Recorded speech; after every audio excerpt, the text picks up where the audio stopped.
and afterwards she went very softly and opened the window and looked out. Behind her the room was in mystical semi-darkness.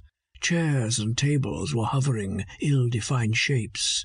There was but the faintest illusory glitter from the talc moons in the rich Indian curtain which she had drawn across the door.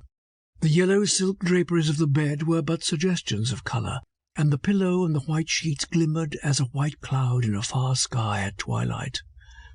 She turned from the dusky room and with dewy, tender eyes gazed out across the garden towards the lake. She could not rest nor lay herself down to sleep. Though it was late and half the night had passed, she could not rest. A sickle moon was slowly drawing upwards through certain filmy clouds that stretched in a long band from east to west, and a pallid light began to flow from the dark water, as if there also some vague star were rising. She looked with eyes insatiable for wonder, and she found a strange eastern effect in the bordering of reeds, in their spear-like shapes, in the liquid ebony that they shadowed, in the fine inlay of pearl and silver as the moon shone free, a bright symbol in the steadfast calm of the sky.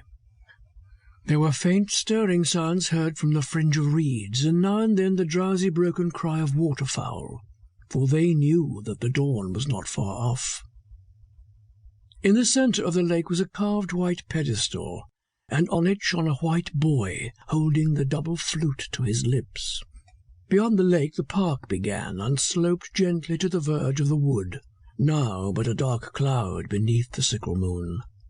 And then beyond and farther still undiscovered hills, grey bands of cloud, and the steep pale height of the heaven.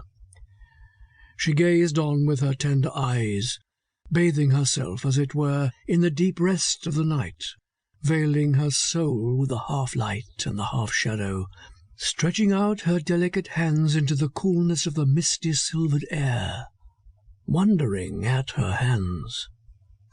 And then she turned from the window and made herself a divan of cushion on the Persian carpet, and half sat, half lay there, as motionless, as ecstatic as a poet dreaming under roses, far in Ispahan.